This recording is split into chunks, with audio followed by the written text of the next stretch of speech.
Selamat pagi semuanya. Saya Ina Ramadhani, saya dari 11 IPS 3. Di sini saya bakal mengajak kalian untuk mengelilingi kebun binatang Bandung. Tonton sampai habis ya. Kebun Binatang Bandung merupakan salah satu objek wisata alam flora dan fauna di Kota Bandung, Jawa Barat, Indonesia. Kebun Binatang Bandung terletak berdampingan dengan kampus Institut Teknologi Bandung dan Sungai Cikapundung. Kebun Binatang Bandung ini pada awalnya dikenal dengan nama Derenten atau dalam bahasa Sunda Derentuin yang artinya kebun binatang.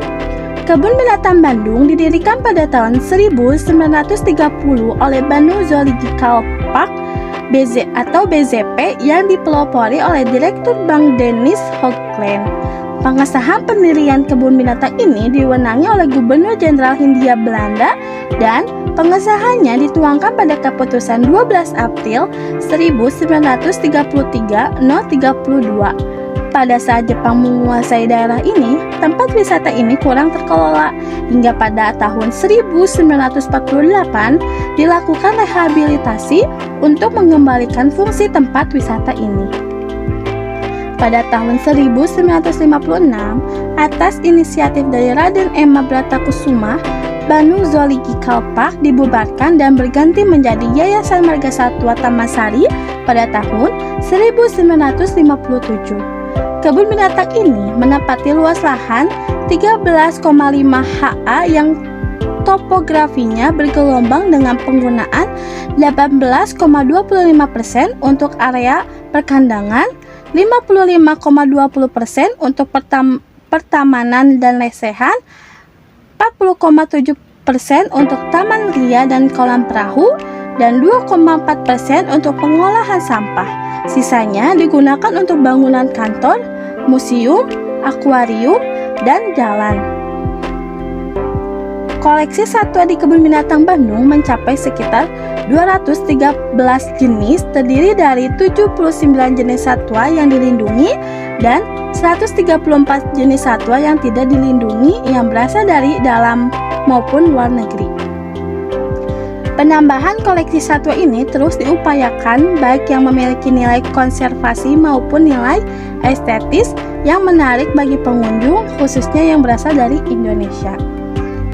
Tanaman yang tumbuh di area kebun selain berfungsi sebagai pelindung bagi satwa dari sengatan sinar matahari dan angin, juga melindungi tanah dari air hujan serta menjadi daerah yang berfungsi sebagai paru-paru Kota Bandung. Adapun berbagai wahana rekreasi yang bisa dinikmati di Kebun Binatang Bandung ini, antara lain yang pertama, Flying Fox, yang kedua, taman bermain, dan yang ketiga, kolam untuk perahu dan perahu bebek. Adapun fungsi-fungsinya, fungsi kebudayaan, Kebun Binatang Bandung sebagai tempat rekreasi yang di dalamnya terdapat wahana pergelaran seni budaya tentunya mempunyai fungsi kebudayaan, yaitu dapat menanamkan kesadaran dan rasa cinta tanah air melalui pengamatan dan pemahaman kekayaan budaya serta pengamatan dan pemahaman kekayaan flora dan fauna. Fungsi pendidikan dan iptek, Kebun Binatang Bandung merupakan sebuah wahana yang dapat dimanfaatkan oleh kalangan edukatif untuk menambah pengetahuan dan untuk menghasilkan butir-butir pengetahuan baru yang bermanfaat dan berguna bagi kehidupan masyarakat. Kebun Binatang Bandung ini juga dapat dimanfaatkan sebagai objek riset atau penelitian di berbagai keilmuan. Dan adapun fungsi perlindungan dan pelestarian kekayaan alam, yaitu Kebun Binatang Bandung sebagai tempat di mana wahana flora dan fauna dikembangkan dan dilestarikan, berkomitmen untuk menjaga dan melestarikan berbagai satwa flora dan fauna dengan tujuan menjaga kekayaan alam. Dan yang terakhir, fungsi rekreasi. Kebun Binatang Bandung tentunya mempunyai fungsi sebagai tempat rekreasi bagi masyarakat. Pada bulan Januari 2017, Kebun Binatang Bandung mendapat sorotan tajam pasca beredarnya video seekor beruang madu di salah satu kandang yang terlihat kurus sambil meminta agar diberi makanan oleh pengunjung. Video tersebut diunggah oleh situs berita internasional Daily Mail dan diposting oleh Lembaga Swadaya Masyarakat atau LSM. Pemerhati fauna bernama Scorpion Wildlife Monitoring Group pada 11 Januari 2017, video tersebut menuai reaksi keras dari berbagai aktivis satwa maupun media nasional dan internasional. LSM Scorpion telah memohon Balai Besar Konservasi Sumber Daya Alam atau BKSDA Jawa Barat untuk menyelidiki kebun binatang Bandung melalui sebuah petisi yang mereka buat dengan 1.500 tanda tangan agar beruang tersebut mendapatkan perhatian.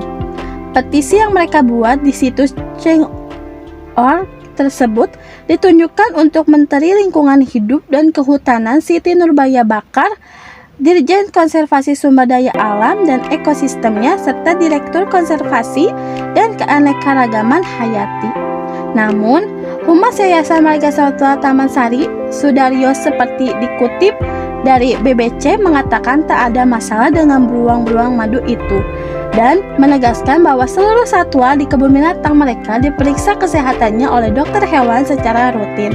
Pengelolaan Kebun Binatang Bandung bahkan berencana melaporkan LSM Scorpion kepada Kepolisian Daerah Jawa Barat. Sudaryo menilai LSM Scorpion telah mencemarkan nama baik kebun binatang di Indonesia. Sementara itu, Wali Kota Bandung Ridwan Kamil melalui akun media sosialnya menyatakan bahwa pemerintah Kota Bandung tidak berwenang menindak kebun binatang Bandung secara hukum karena kebun binatang tersebut dimiliki oleh swasta. Dalam hal ini, Yayasan Marga Satwa Taman Sari pihaknya bahkan telah melayangkan surat komplain ke Kementerian Lingkungan Hidup dan Kehutanan sejak setahun lalu terkait masalah ini, serta telah mengirim surat teguran ke Yayasan Kebun Binatang supaya memperbaiki perawatan hewan. Dia menganggap tindakan yayasan membiarkan hewan kelaparan memalukan nama baik Kota Bandung. Wakil Wali Kota Bandung, Odet Muhammad Daniel, meminta pihak pengelola bertanggung jawab atas masalah tersebut. Odet menambahkan, pihak yayasan seharusnya belajar dari pengalaman kejadian matinya Gajah Yani karena sakit beberapa bulan lalu, serta meminta mereka segera menyelesaikan permasalahan ini. Adapun hewan-hewan yang ada di kebun binatang, yaitu mamalia seperti sunting, zebra, gajah Sumatera, harimau Sumatera, waterbuck, singa, macan tutul Jawa, beruang madu, siamang, orang utan, owa Jawa, bekantan, tapir, binturung, rusa tutul, rusa Jawa, harimau benggala, dan adapun burung-burung yaitu sunting, pelikan, kakatua Maluku, nuribayan, wakau, kakatua kecil jambul kuning, kakatua raja, merak biru, merak hijau, burung unta, kasuari, dan yang terakhir yaitu reptil yaitu sunting, buaya muara, buaya sepit, biawak, ular sendok, kura-kura, sanca kembar, dan iguana. Cukup sekian, terima kasih.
Perasaan saya setelah mengunjungi kebun binatang cukup menyenangkan terus menambah wawasan, dan kita juga lebih mengetahui hewan yang dilindungi dan yang tidak dilindungi. Terima kasih.